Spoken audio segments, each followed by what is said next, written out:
Madame, Monsieur, bonsoir et bienvenue à votre magazine Ça fait l'actualité, dédié pour ce soir au 2e Salon international du contenu audiovisuel. C'est le prétexte pour explorer les dynamiques actuelles de l'industrie du contenu. Le numérique a une place centrale aujourd'hui. Les cultures se croisent, les téléspectateurs demandent de plus en plus de diversité, de qualité et de nouveautés. L'audiovisuel est à un tournant. Ce salon rassemble créateurs, producteurs, financiers, innovateurs de tous les horizons afin de réimaginer l'avenir du contenu. Nous discuterons ce soir des défis et des solutions de cette nouvelle ère en ce qui concerne l'innovation, la diversité et le financement, levier indispensable pour produire des contenus ambitieux. Et ça fait l'actualité. Nous avons un élément de reportage signé Konesiaka et juste après, nous recevons nos différentes personnes ressources sur le plateau. Acteurs de l'industrie de la production audiovisuelle et du cinéma ont l'occasion d'échanger et de partager les expériences dans leurs créneaux respectifs. Nous sommes à la 2e édition du Salon international du contenu audiovisuel à Abidjan. Thème retenu pour cette 2e édition, innovation, diversité et financement dans le secteur audiovisuel, solutions pour une nouvelle ère du contenu. La rencontre des entreprises de production, chaînes de télévision et autres fournisseurs de contenu est une initiative du ministère de la Communication. Il entend faire de la Côte d'Ivoire une plateforme de l'industrie audiovisuelle dans la sous-région, un cadre de rencontre de producteurs, distributeurs et acheteurs. 26 stands, près de 250 professionnels venus d'une vingtaine de pays et environ 3000 visiteurs sont attendus jusqu'au 7 novembre prochain. Au menu, exposition, panel, masterclass, rencontres B2B, études des cas et visites touristiques. Le Premier ministre ivoirien salue ici la mobilisation autour de l'événement. Nous sommes de retour en studio. Je vous présente nos différents invités. Madame Agnès Crédit est avec nous. Madame, bonsoir. Bonsoir, ma chère Marielle. Bonsoir. Vous êtes journaliste. Vous êtes également conseillère technique du ministre de la Communication. Et vous êtes également présidente du comité scientifique du SICA. Merci pour l'invitation, Marielle. Je vous en prie. Monsieur Alex Berger. Monsieur, bonsoir. Bonsoir, Madame Touré. Alors, vous êtes producteur, concepteur, consultant, entrepreneur dans le domaine des médias. Et puis, vous êtes également directeur général de la structure TOP. Je suis président même. Président. Oui. D'accord. Et TOP, qu'est-ce que c'est? The Originals Productions, les productions originales. D'accord. Et donc, on suppose bien qu'elles sont d'une originalité exceptionnelle. Fulgurante. Ah oui. D'accord. Étonnante. Étonnante. Absolument. Je vous remercie d'être là. Et vous venez d'où? Alors moi, je suis américain d'origine, mais je vis à Paris et ma société est à Paris. Et c'est la première fois que je viens en Côte d'Ivoire, la première fois que je me rends en Côte d'Ivoire, et c'est pour le moment quelque chose d'assez génial. D'accord. Et quelles sont certaines des grandes productions dont vous êtes très fier? Alors, je fais ce métier depuis 40 ans, mais en matière de cinéma, j'ai pu participer à des films comme Astérix et Obélix Mission Cléopâtre, ou Prête-moi ta main, ou qui était un film pour adolescents. Et en termes de séries, j'ai fait des choses un peu plus sérieuses. Une série pour Canal+, qui s'appelle Le Bureau des légendes, qui était 5 saisons de 10 épisodes sur la géopolitique de la France au travers d'un service de renseignement, la DGSE. Et donc ça, c'était une idée de Éric Rochant, et avec Mathieu Kassovitz notamment, Léa Drucker, Jean-Pierre Daroussin, et voilà, beaucoup de choses, beaucoup de gens. Donc ça, c'était 50 heures. Et puis dernièrement, une série qui a débuté il y a quelques semaines sur Apple TV+, la première série française de Apple TV pour le monde entier. Et donc voilà, on a débuté le 20 septembre dans 120 pays. Donc ça aussi, je suis très fier, mais je suis très fier de tout ce que l'on produit. C'est même le principe de ce qu'on fait. En tout cas, merci bien. Merci de me recevoir. Je vous en prie. Monsieur Au Point Assis, alors c'est votre signature. C'était ça. Le O, c'est pour Oh, Obo. Et vous êtes réalisateur ivoirien? oui, jeune producteur, réalisateur ivoirien qui a eu la chance de collaborer aussi avec RTI Distribution. Donc on a notre 3e série qu'on prépare en ce moment. Et entre autres, mon premier long métrage qui est sorti l'année dernière, Taxi Warren. D'accord. Très bien. Alors, le reportage qui nous a été proposé par Kone Siaka nous résume un peu l'envergure de ce Salon international du contenu audiovisuel. Qu'est-ce que vous en avez pensé, Madame Inès Crédit? Écoutez, nous sommes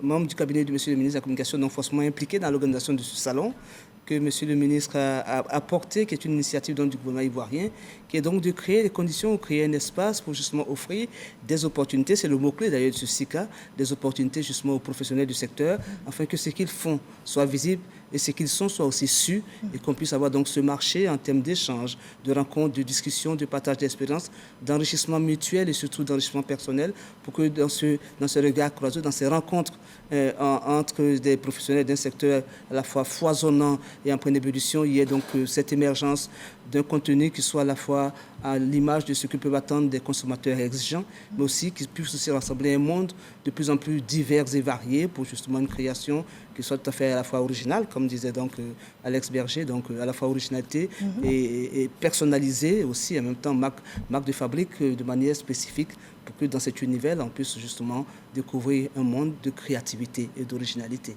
D'accord. Alors donc, c'est le Salon international du contenu audiovisuel. D'Abidjan, il faut préciser. D'Abidjan. Tout à fait. D'accord. Alors c'est un salon qui existe dans d'autres pays également? Écoutez, ailleurs, il existe dans d'autres espaces. On a des espaces comme l'Afrique du Sud qui ont des espaces de lieux justement de mise en lumière des contenus audiovisuels. On a des espaces certainement comme au Nigeria qui existent, mais sauf que pendant longtemps, il y a eu un lieu similaire dans la zone francophone qui a tenté donc la même aventure, qui malheureusement n'a pas pu donc poursuivre son cheminement. Donc il a laissé un espace vide et le ministre a estimé, avec en arrière-plan donc justement une décision du gouvernement donc d'occuper cet espace qui est laissé vacant, parce que notre pays qui a été pendant longtemps et qui est encore un pays indispensable et incontournable dans l'expression culturelle, puisse encore pour une fois assumer donc ce rôle plein et entier qui lui offre donc de prendre en main l'émergence d'un tel espace pour que justement le contenu audiovisuel puisse être célébré, porté sur les sommets de la création, mais en même temps puisse être vendu, visible et créer les conditions pour que justement il y ait une vraie émergence et une vraie émulation dans ce domaine-là. Nous parlons ce soir d'innovation, de diversité et de financement. Première des choses que je vous propose, c'est l'état des lieux et puis poser un peu les problématiques. L'innovation dans le secteur audiovisuel. Selon vous, quelles sont les technologies qui transforment fondamentalement la manière dont l'industrie fonctionne aujourd'hui? Dans le monde ou particulièrement ici? Alors, partir d'une généralité et puis spécifier peut-être. D'accord. Alors, je pense que nous sommes en train de vivre comme cycliquement toutes les décennies des changements profonds. Alors, les changements que j'ai vécus moi dans ma vie, c'était l'ère analogique à l'ère numérique. Oui. Donc, la capacité à transporter encore plus d'images. Et puis, cette capacité-là a changé aussi la manière dont on racontait des histoires.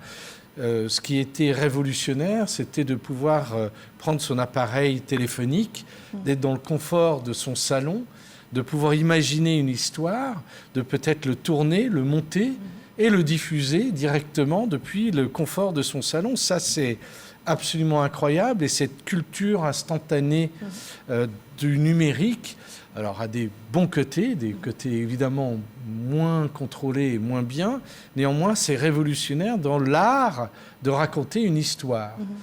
Et puis, il y a maintenant encore des sauts technologiques qui arrivent, notamment sur l'intelligence artificielle, qui permet d'élaborer à partir d'une idée originale, humaine, une histoire aidée par de la technologie. Alors, c'est une aide aujourd'hui. Demain, ce sera peut-être un peu plus qu'une aide. Moi, je me rends compte à quel point producteur, c'est-à-dire on s'entoure d'êtres humains qui ont des idées, qui ont une technique d'écriture, qui savent comment calibrer une narration audiovisuelle pour intéresser un ou des publics. Mais c'est vrai que c'est quelque chose que l'on a, que l'on apprend, et qu'une machine est en train d'apprendre. Alors, malheureusement, les machines n'ont pas toutes les données, et notamment une donnée tactile, émotionnelle, forte, qui est, à mon sens, quelque chose d'important quand nous, êtres humains, essayons de raconter des histoires. Car c'est ça, notre particularité. On aime, nous, êtres humains, on aime entendre des histoires, se réunir autour de ça. Donc la technologie aujourd'hui permet d'emmener des histoires partout, permet à beaucoup de gens de participer maintenant, même interactivement, à des histoires. Et puis, peut-être, un jour, verrons-nous des non-êtres humains, voilà, participer et créer des histoires, ou en tout cas amplifier des histoires. Aujourd'hui, l'intelligence artificielle permet de compléter ce que l'être humain a inventé. Mais bon, demain, ça changera vite, puisque c'est comme ça que marche la machine. Monsieur Opoinassi, quel est votre sentiment là-dessus? Vous appartenez à une génération différente.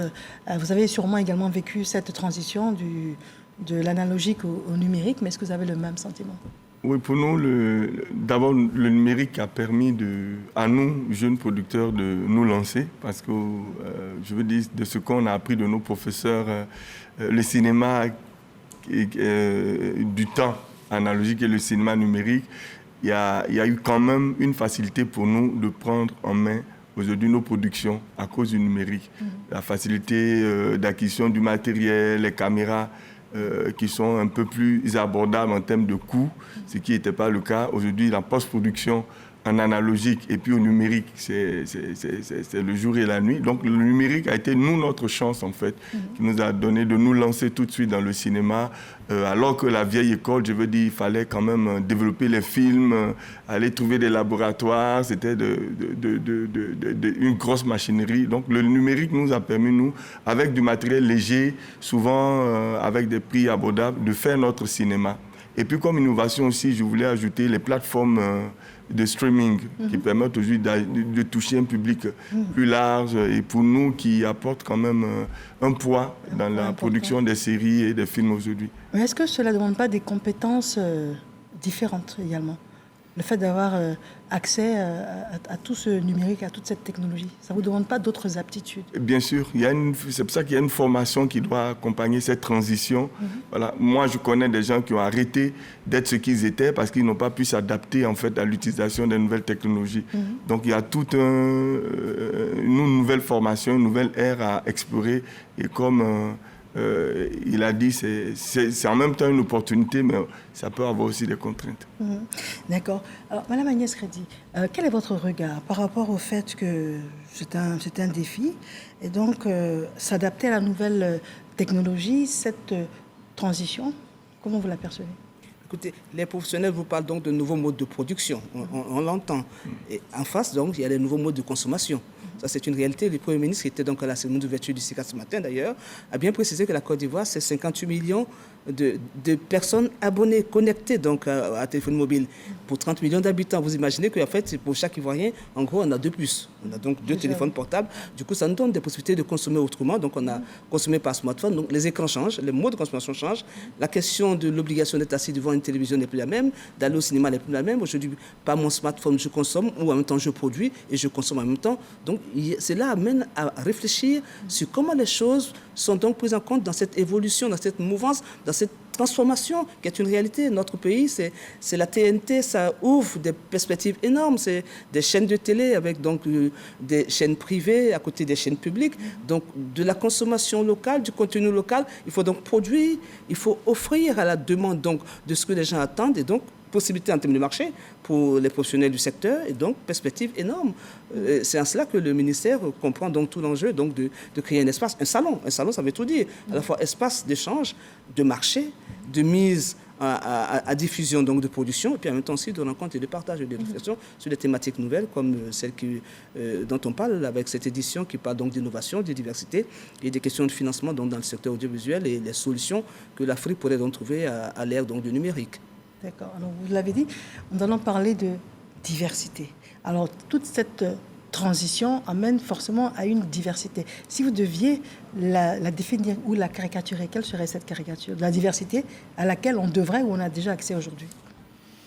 Alors évidemment, la perspective d'un Européen sur la diversité est très très différente de ce que peut être la diversité ici en Côte d'Ivoire ou en Afrique de l'Ouest et plus amplement sur le continent africain. Moi, la diversité, elle est à tout point de vue un melting pot de connaissances, d'expériences et de talents. Et je pense que la diversité qui existe, en tout cas dans le métier que j'exerce plutôt sur le continent européen, c'est justement de faire appel à une multitude de cultures, d'expériences, d'histoires, et de pouvoir partager ça. Et donc cette ouverture d'esprit, de pouvoir emmener, comme le disait monsieur, beaucoup d'histoires de manière différente, de manière plus accessible. Donc, est-ce que ce n'est pas le bon moment dans cette diversité d'arriver à produire des choses qui sont diverses, d'abord dans le genre, de la fiction, du drame, de la comédie. Évidemment, moi, j'ai vu Maman aujourd'hui qui était absolument incroyable et c'est formidable de voir des talents comme ça. Cette diversité, pour moi, c'est une diversité culturelle d'abord. Une diversité qui donne un espace plus grand pour des histoires, des narrations et des narratives différentes, avec donc des choses qui peuvent intéresser. On parle toujours, quand on est producteur, d'une équation qui est toujours la même pour la fiction, qui est une idée, un cœur concept autour duquel on peut faire X nombre d'épisodes, un environnement particulier qu'on a envie d'investiguer et des personnages. Et ce sont les personnages qui font une OPA sur l'environnement, le cœur concept et l'idée. Et donc, forcément, cette diversité, c'est une diversité créative, c'est une diversité d'idées, c'est une diversité d'histoires qu'on peut aborder. Et c'est vrai, comme disait monsieur, c'est très nouveau de pouvoir donner une voix, de donner un outil ou des outils et de mettre à disposition donc des formes nouvelles narratives. Et comme disait madame, sur le volume d'abonnés, notamment en Côte d'Ivoire, c'est un, remarquable, et deux, cette accessibilité, cette culture instantanée. Voilà, je suis critique de tout, je peux tout regarder dans l'instant, permet à la fois d'avoir une vraie connexion et en même temps, on s'isole un petit peu parfois, c'est-à-dire que cette culture instantanée ne donne pas forcément la focale de la réflexion. Donc, cette diversité, c'est aussi de pouvoir englober tous ces avis, ces envies, ces différences, que ce soit démographiques, culturelles, ethniques ou autres, pour dire, alors, quelle est l'histoire qu'on a envie de raconter et à qui? Et pour finir mon propos, je pense que la diversité, c'est de bien comprendre la diversité du marché. Le fait qu'on ne s'adresse plus de manière point à point assez unique, comme ce que l'on est en train de faire aujourd'hui, mais de points à des multipoints qui eux-mêmes se parlent entre eux et échangent. Donc c'est vrai que cette diversité à la fois technique mais aussi narrative est en train de changer le monde. Alors, et vous, monsieur, au point assis, oui. Alors, je respecte vraiment la signature de votre nom. Comment vous percevez cette diversité et comment vous l'adaptez dans vos productions? Bien sûr, dans les histoires qu'on raconte, dans les récits, donc on est aujourd'hui, je veux dire que la diversité s'impose même à nous, en fait. Dans tout ce que nous faisons aujourd'hui, il faut prendre en compte l'égalité des genres, il faut prendre en compte plein de choses qu'il faut porter à l'écran, parce qu'aujourd'hui, la problématique qu'on a, c'est que chaque groupe, chaque culture veut pouvoir que le cinéma soit son miroir. Donc on ne peut pas balayer ça du revers de la main aujourd'hui. Donc il y a cette aspiration profonde à du contenu qui parle aux gens, qui représente leurs différences, leurs spécialités, leur culture, etc. Donc c'est ça que nous prenons en compte dans tous nos récits, dans toutes nos productions. Nous essayons d'adresser cette question de diversité à tous les niveaux. Et dans la composition de nos équipes, dans la narration de nos histoires, on ne peut pas s'empêcher aujourd'hui dans notre monde d'ignorer la diversité. Et on l'a vu même au niveau de la télévision. Avant, on avait des chaînes généralistes, mais aujourd'hui, de plus en plus, des chaînes abordent des thématiques qui touchent vraiment tous les secteurs, tous les âges, toutes les cultures, etc. D'accord. Alors, on va parler des obstacles, mais juste avant de vous redonner la parole, messieurs, madame, dites-nous quelles sont les informations qui vous remontent, ou bien sûr, quel genre d'obstacles vous travaillez pour essayer de rééquilibrer les choses? Mais déjà, le SICA naît dans un contexte de réflexion globale. Il faut pouvoir donc aborder les problématiques qui sont essentielles, notamment les questions donc, de financement, qui est une question fondamentale quand on parle de production et donc de contenu. Ça coûte parce qu'il faut pouvoir produire de la qualité. Donc la question de financement est au cœur donc, des réflexions. Et à la première édition du SICA, la question a été abordée au cours donc, du panel. Et cette fois-ci, c'est au cœur de 2 panels, de 2 sessions. Le financement vu sous l'angle du soutien institutionnel, donc des institutions de la République, avec donc la contribution des différents ministères. Et cela a été au cœur d'une conversation. Mais est-ce qu'il y a d'autres aspects d'obstacles? Parce qu'on va venir au financement. C'est essentiellement, c'est le cœur. Non, ce n'est pas essentiellement, mais aussi les questions de formation, questions de mise à niveau, vous parlez donc de compétences à acquérir. Ça, c'est important. La question de pouvoir donc rassembler dans un même espace comme à Abidjan aujourd'hui, donc des personnes qui viennent de divers horizons, parce qu'il y a la question de la mobilité, la question donc de partage, la question du respect de la différence. Ce ne sont pas des obstacles, mais c'est intégrer cette exigence de diversité qui implique la considération de l'autre comme étant existant par soi-même et ayant donc des besoins spécifiques. Donc je crois que c'est des réflexions qu'il faut mener dans une espèce d'approche de tolérance dans un monde qui est de plus en plus ouvert, mais en même temps avec par endroits des reprises identitaires qui nous amènent donc à questionner notre cohabitation avec les autres. Et ça, ce n'est pas des obstacles, mais il y a eu un débat tout à l'heure très intéressant sur la question de la narration entre un philosophe et un auteur. C'était dans les questions, ça a abordé des questions de fond. Donc je dis, c'est à la fois des lieux où on prend donc le contenu comme étant un espace qui célèbre le divertissement, mais qui derrière nous incite à une vraie réflexion profonde sur notre société, sur notre communauté de vie, sur les perspectives sur lesquelles nous nous battons donc pour assumer donc cette présence entre des générations. Donc la question de la transmission, la question de la formation, la question du respect des différences, la question de la prise en compte de la diversité, qui ne sont pas des problèmes insolubles, mais qui sont des problématiques à pouvoir aborder, mais pas en termes d'obstacles. Je pense que c'est en termes de questionnement pour enrichir justement les réflexions et voir comment justement on est capable donc de dépasser nos propres contraintes ou nos propres convictions pour justement aller à la rencontre de l'autre dans un rapport de générosité, parce que la création est vraiment l'espace de générosité par excellence. D'accord. Vous avez le même sentiment ? Alors, oui, évidemment, j'adhère à tout ce que vous dites, mais en même temps, je crois que ce que vous dites est très intéressant sur l'aspect sociologique, de pouvoir raconter des choses complexes, sociologiques, au travers d'une narration, au travers d'une histoire. C'est-à-dire de mettre les choses en perspective, c'est pas simple. Donc, vous parlez de contraintes, ou de complexité. La complexité, c'est de pouvoir raconter et intéresser. C'est-à-dire comment est-ce que je vais aborder un problème sociétal de manière abordable, de manière accessible pour un plus grand nombre. Or, voilà, c'est ça le paradoxe qu'on est en train de vivre, c'est-à-dire la fragmentation des audiences. Moi, je veux qu'on me parle de moi et de mes préoccupations, de ce qui m'intéresse, de ce qui ne m'intéresse pas.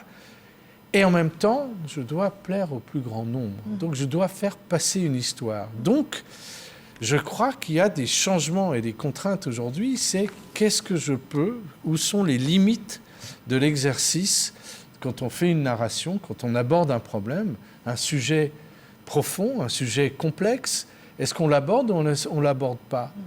Peu importe sur quel sujet, mais ça, c'est vraiment quelque chose d'important. Et je crois qu'il n'y a pas de limite. Ces contraintes sont justement une puissance encore plus forte pour aller raconter une histoire. Mais, voilà, comme faisait Molière, comme faisaient d'autres, on l'habille, on essaye de rendre une histoire ou quelque chose, une contrainte, plus simple, où on l'enrobe. On peut utiliser l'humour, on peut utiliser la dérision, on peut utiliser l'ironie, on peut utiliser beaucoup de techniques, mais c'est vrai que c'est des contraintes supplémentaires, mais c'est forcément des challenges formidables à relever par des gens très doués qui sont, pour moi, les auteurs.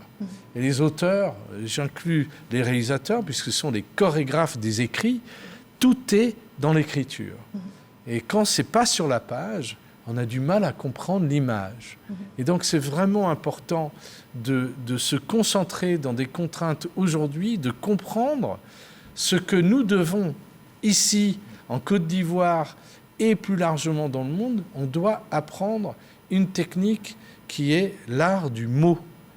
Comprendre comment j'agence les mots pour faire passer une idée et ensuite toute la technique autour pour la faire exister dans l'audiovisuel.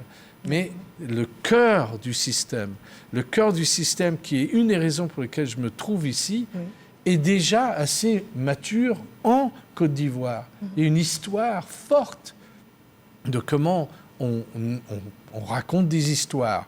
On a une technique ici, on a des techniciens, des réalisateurs, des comédiens. C'est absolument extraordinaire. Et donc, il faut s'adapter plus vite à un monde qui change très vite. Monsieur était en train de le dire. Qu'est-ce qu'on fait? Donc, il y a des contraintes qui sont, nous ne pouvons pas être à la traîne. Et la chance de la Côte d'Ivoire aujourd'hui, c'est de sauter le pas.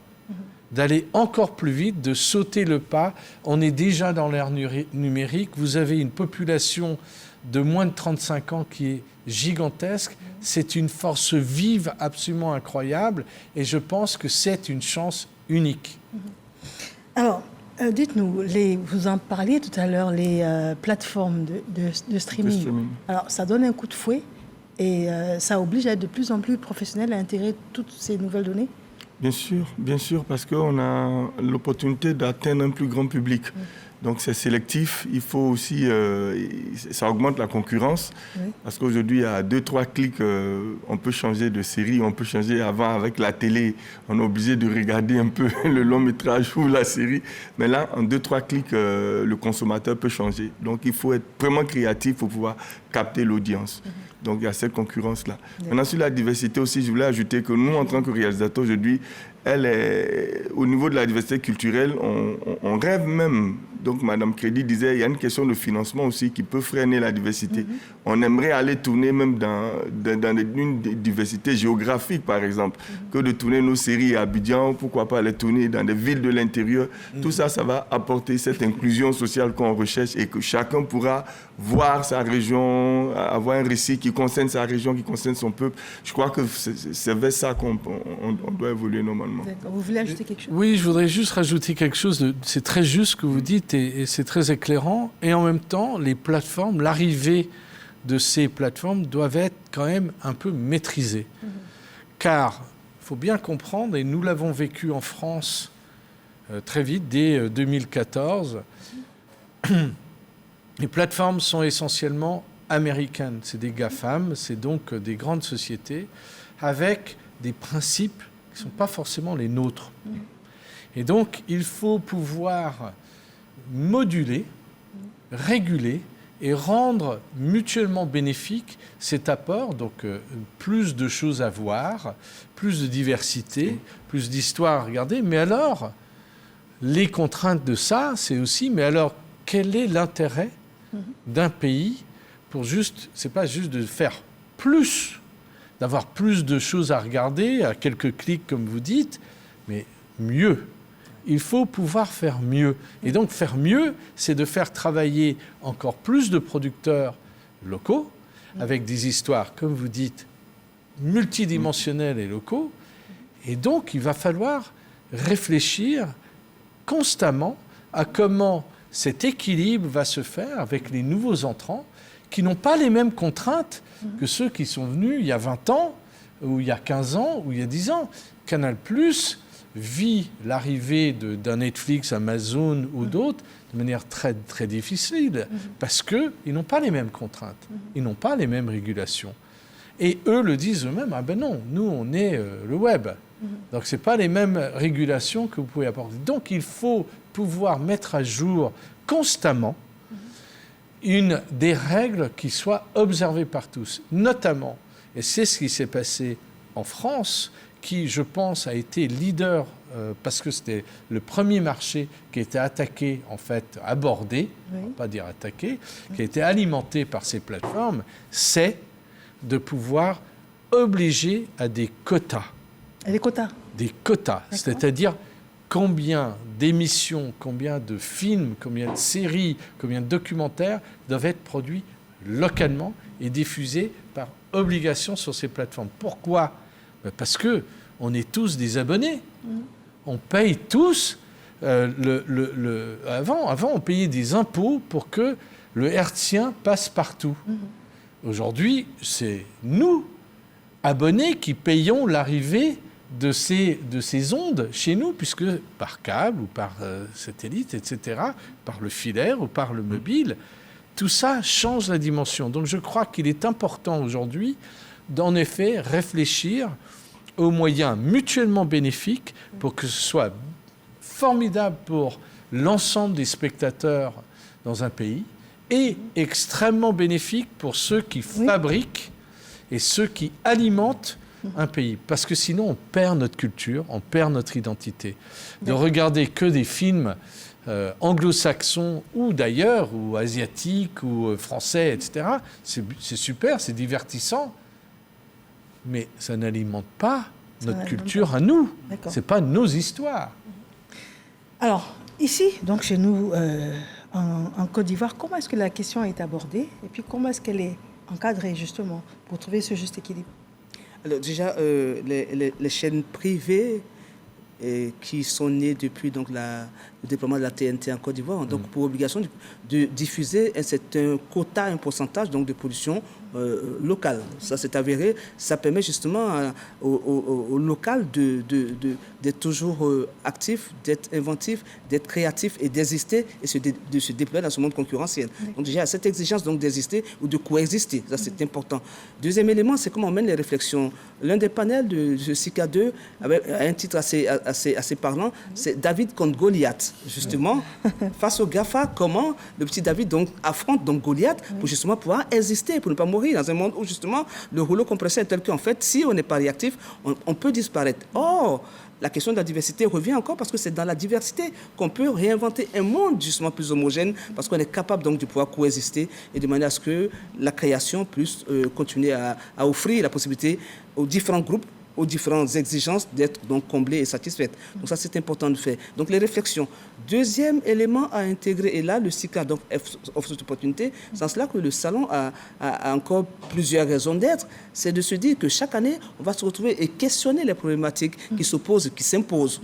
Parce que chaque jour qui passe nous amène à être confrontés à d'autres réalités liées à cette viralité de ce monde hyper évolutif qui donc exige qu'on soit toujours donc dans la présence, dans la réflexion, dans la correction, dans l'adaptation, dans l'adaptabilité et dans la capacité à être toujours donc, capable de réagir et donc d'être là pour ne pas disparaître. La question de la culture, la question de l'existence même des communautés, des peuples, là se pose là, en termes de contenu parce on apprécie toute l'influence que ces contenus ont sur la manière de penser, la manière de vivre, la manière de réfléchir, la manière de voir le monde. Il faut sauvegarder donc les diversités pour que ce monde-là garde toujours donc, sa beauté. Ça, c'est important. Et c'est là tout le rôle, et je reviens du SICA, qui n'est pas qu'un salon, ce n'est pas qu'un marché. C'est derrière un marché, c'est comment on continue à construire un monde habitable pour chacun d'entre nous, parce qu'on est capable de pouvoir rêver à la fois seul, mais ensemble, et parce que je suis capable, moi aussi, d'exister même dans cette communauté de vie où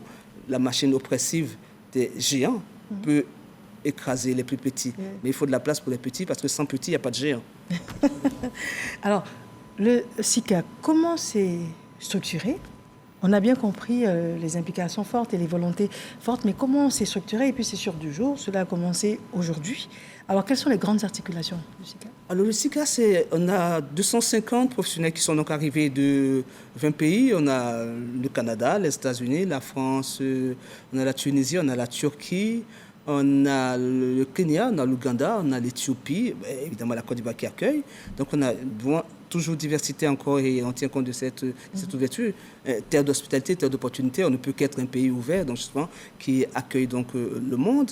Et puis derrière, donc c'est là, donc ces présences, on a des keynotes, des prises de parole par des personnes qui font autorité, qui justement témoignent de leur expérience, de leur partage, montrent dans un partage hyper généreux. Et là, dans cette salle du Palais des Congrès, on a donc des jeunes, beaucoup de jeunes professionnels, parce qu'on estime qu'il faut pouvoir donc garantir cette transmission, cet héritage qui se transmet par une formation, mais pas une partage, mais par ce rêve qu'on rend possible en disant à ces jeunes, vous voyez d'où je suis parti, si j'ai pu arriver là, c'est que vous êtes capable d'être aussi là un jour demain. Et là, c'est des histoires qui sont contées magnifiquement, comme celle d'Alex Berger, qui nous dit comment il est né, où il est né, comment il vit aujourd'hui, comment il s'installe dans ce monde là où il prend sa place. On a Sidney Galam qui a son expérience, on a Izette Pinto qui nous vient de la Turquie, on a Juliette Ibrahim qui nous vient du Ghana, on a du monde. On a Assis qui nous vient de Côte d'Ivoire, on a Alex Ogou qui nous vient de Côte d'Ivoire. On a donc à la fois ces personnes qui sont des expériences ambulantes, et puis on a ces jeunes qui arrivent avec l'ambition de pouvoir devenir comme ces personnalités, et puis donc prendre leur place aussi, mais surtout incarner leur propre vie et dire ce qu'ils sont aujourd'hui. Ça, c'est le SICA. Donc des keynotes, des prises de parole, mais vraiment portées par des personnes qui ont la voix qui s'imposent. On a des panels, des lieux de partage et de croisement d'idées. Et puis on a des masterclass. Donc vraiment transmission, formation. Et puis c'est essentiellement transmission, formation. Oh, parce que le masterclass, je dis, c'est le master qui vient pour faire la classe, parce que c'est le maître qui vient animer une session pour former justement des étudiants, ou alors ce qu'on appelle des jeunes professionnels, ou même des professionnels aguerris qui ont besoin d'apprendre encore, de se nourrir d'expériences des autres. Et puis on a des études de cas créatifs. L'idée, c'est de dire, une série a fait de l'effet quelque part, ou alors c'est imposé comment cette série a été pensée, elle a été conçue, elle a été réalisée pour que justement de l'expérience des autres, ceux qui sont dans la salle ou qui viennent dans cette rencontre puissent donc se nourrir et donc partager des expériences. Donc ce sont vraiment, c'est 2 jours, mais alors hyper dense à courir de salle à salle, mais c'est magnifique parce qu'on se croise, on ne se dépasse pas, on se croise, on attend de se parler, et puis à côté de ça, un 3e jour, fabuleux, exceptionnel, une Côte d'Ivoire, terre de tournage qui va se déployer entre la Guyane et terre pour se dévoiler dans toute sa beauté et montrer que dans ce pays, on peut faire de belles séries, de beaux films, de bons documentaires, et puis du flux, du contenu, quoi. On fait une diversité, c'est aussi la diversité, donc c'est les formats. Pour pouvoir, en Côte d'Ivoire, tout faire, c'est possible de ce pays. Et je le dis, ce n'est pas un slogan, c'est vraiment à la fois cette terre d'hospitalité et d'opportunité qui justement est magnifique et s'ouvre au monde pour célébrer le contenu audiovisuel et cinématographique. Mais il y a quelque chose que j'ai remarqué, et je vous remercie, c'est que personne ne donne de leçons au SICA. Tout le monde est en train de donner des expériences, de partager. Et c'est vraiment le mot qui était... Et ce que j'ai vécu, notamment aujourd'hui, c'était ça. Personne n'est là à expliquer comment il faut faire. Tout le monde est en train d'expliquer comment ils ont réussi à faire. Et rien n'est pareil. Pas 2 épisodes ou 2 émissions ou 2 séries ou 2 films sont les mêmes. Tous les paramètres changent chaque fois. Mais les gens qui sont là sont en train de dire, voilà, je vais vous expliquer comment on a réussi à faire.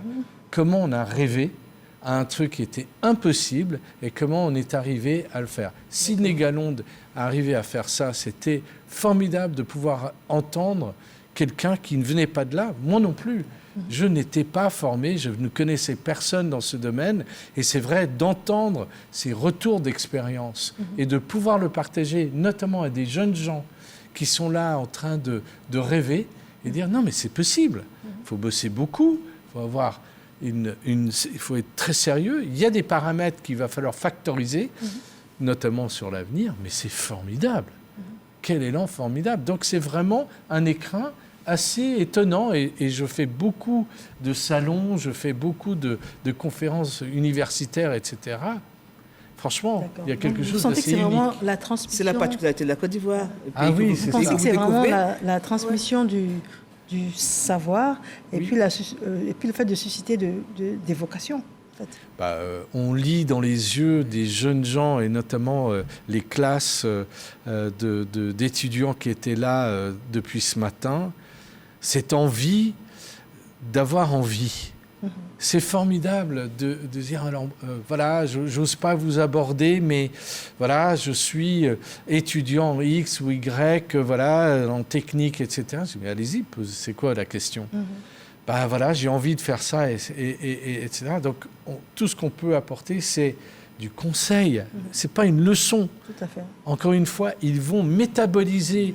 Chacun de ces élèves va métaboliser ce qui se dit et va, je l'espère, je le souhaite, se rendre totalement ce qu'on est en train de dire. Et donc ça, moi, c'est mon expérience. Quand très jeune, j'ai entendu des gens s'exprimer. J'ai dit, mais moi, je veux faire ça. Ça a l'air vraiment dingue. Je peux écrire sur une page et commencer à élaborer des images dans ma tête. Et puis si je l'explique bien, peut-être je peux en faire un film. Mais c'était de la magie. Donc c'est vrai que moi j'ai vu aujourd'hui, lorsque les politiques se sont exprimés, j'ai entendu les politiques faire le lien entre l'aspect institutionnel et politique, c'est-à-dire des grandes décisions qu'il faut prendre, et la vie de ces jeunes gens qui étaient là en train de dire « Ah, donc demain c'est possible ?» Je suis en train de construire demain aujourd'hui. Donc ça, c'est vraiment assez formidable. fort. Alors nous allons parler à présent de financement. Alors, quelles sont selon vous les principales sources de financement auxquelles vous avez été exposé ou bien auxquelles vous avez pu avoir accès ou qui vous auraient peut-être manqué? Le défi majeur aujourd'hui pour nous, jeunes cinéastes, reste la question du financement. Mais bon, ça va avec aussi la question de formation, d'équipement, etc.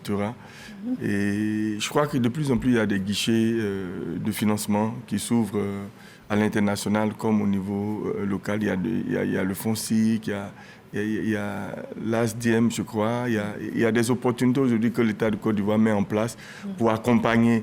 C'est vrai qu'on aurait voulu plus d'accessibilité, mais il y a aussi des conditions, parce que c'est de l'argent, c'est une industrie qu'il faut construire.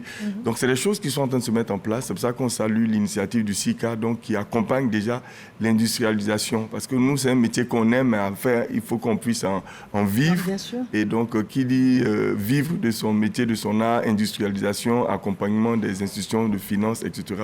Je crois que les choses vont venir lentement, mais elles sont vraiment en train de se mettre en place.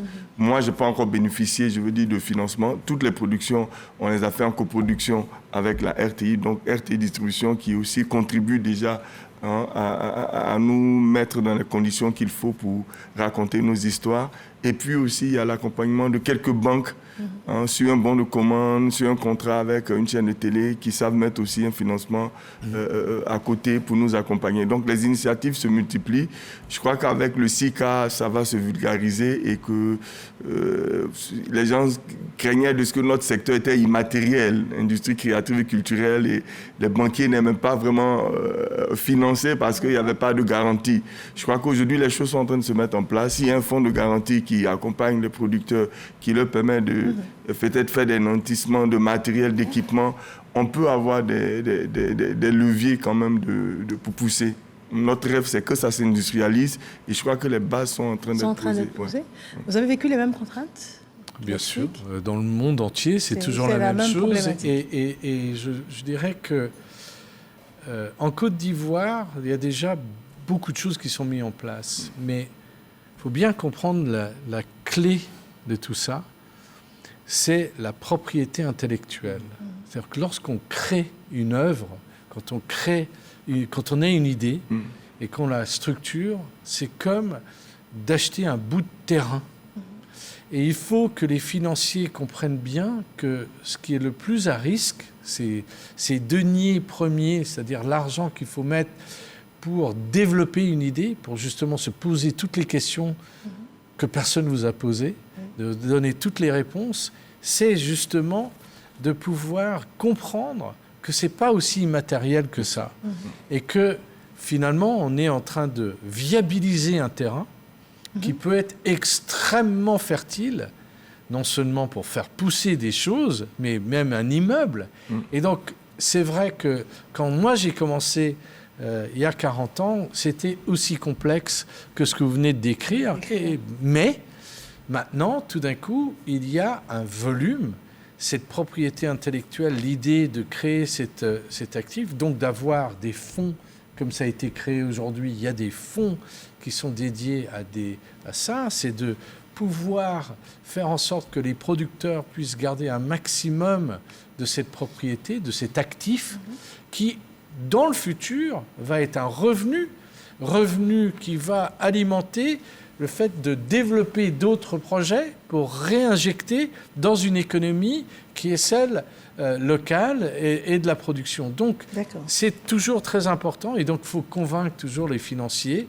Il faut faire beaucoup de pédagogie pour expliquer le potentiel. Alors moi, j'ai 40 ans de métier et maintenant, comme disait un des speakers aujourd'hui, avec le track record, avec l'expérience qu'on a, avec les succès planétaires que nous avons vécus avec nos projets, le Bureau des légendes et maintenant la maison, c'est vrai que c'est plus simple. C'est-à-dire ce financement vient plutôt particulièrement. Mais il faut que nous inventions des choses pour donner confiance à ces financiers. Quel est le processus dans lequel on l'insère? Qu'est-ce qu'on a besoin de garder comme valeur, donc actif? Comment est-ce qu'on va rentrer dans une exigence mondiale pour être aux normes, etc. Et quelle est notre ambition de vente? Très bien. Donc voilà, c'est un mix de beaucoup de choses. Alors dites-nous, Madame Agnès Crézy, comment cela est encadré ici en Côte d'Ivoire? Ce sont des financements publics, privés? Il y a un apport international? Comment c'est encadré? Alors, déjà, quand on parle financement, on parle forcément de rentabilité. Rentabilisation, donc forcément marché. Donc le SICA, c'est vraiment le marché.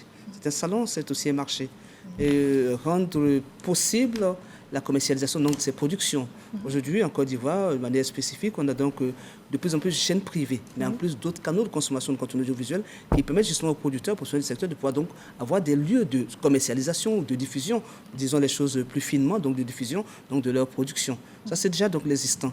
Après, à côté de cela, on a un système d'accompagnement qui peut être rapproché d'une espèce de fonds de garantie que l'État donc met en place pour justement encadrer ou accompagner pour rassurer justement les banquiers qui, eux, sont dans une autre démarche justement pour qu'ils puissent faire connaissance d'un secteur qu'ils ne connaissent pas. Comme dit le ministre Amadou Koulibaly, on a toujours peur de l'inconnu.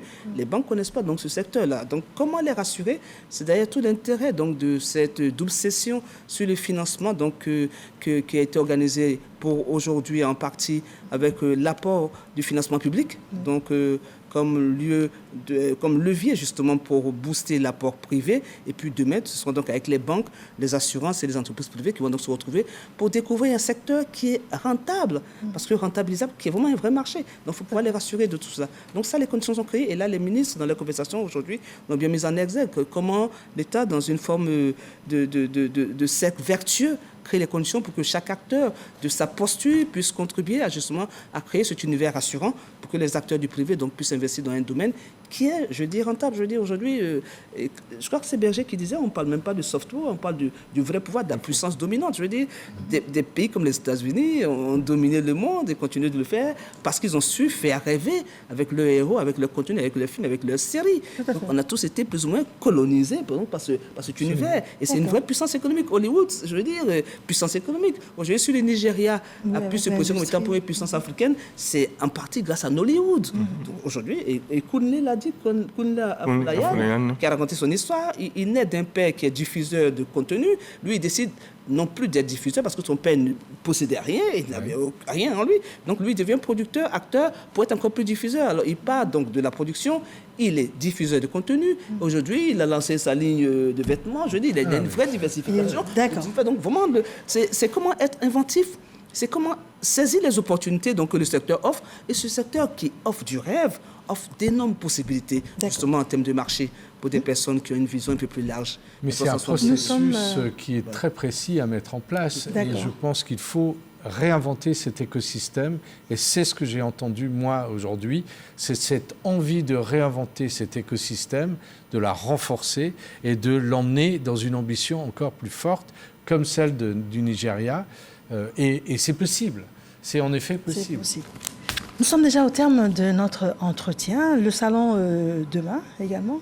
Oui, demain toute la journée, donc à l'Hôtel Ivoire, encore des panels, encore des keynote speakers, encore des masterclass, encore des études de cas, encore des rencontres, des enrichissements, des partages, et puis le marché en lui-même. Et puis il finira donc le 7 avec cette promenade en terre et lagune pour une Côte d'Ivoire, terre de tournage et terre d'opportunités qui s'offre donc au monde.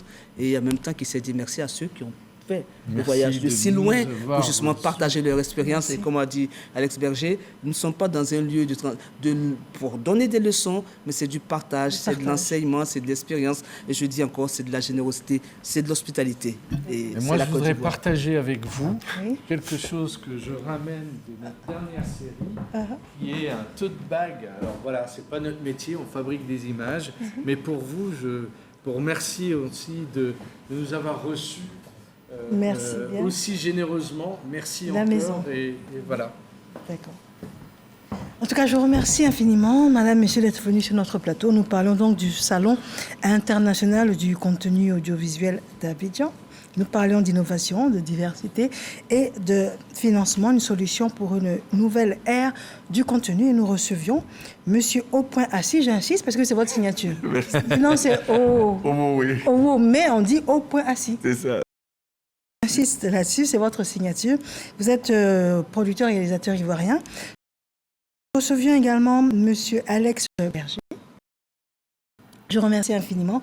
Et pour ce magnifique cadeau également, je vous remercie. Vous êtes producteur, concepteur, consultant, entrepreneur dans le domaine des médias et puis PDG Oui. de TOP. C'est bien cela. Merci Et de nous avoir reçus. Je vous en en tout cas. prie, merci. Et Madame Agnès Crédit, qui est donc journaliste. Vous êtes également conseillère technique du ministre de la Communication. Vous êtes également présidente du comité scientifique du SICA. C'était un plaisir d'être venu faire ce contenu avec vous. Je vous remercie infiniment. Madame, Monsieur, et demain, vous pouvez encore aller très nombreux vous informer et puis déceler, pourquoi pas, une vocation. Infiniment merci de nous avoir suivis. Bonsoir. Merci.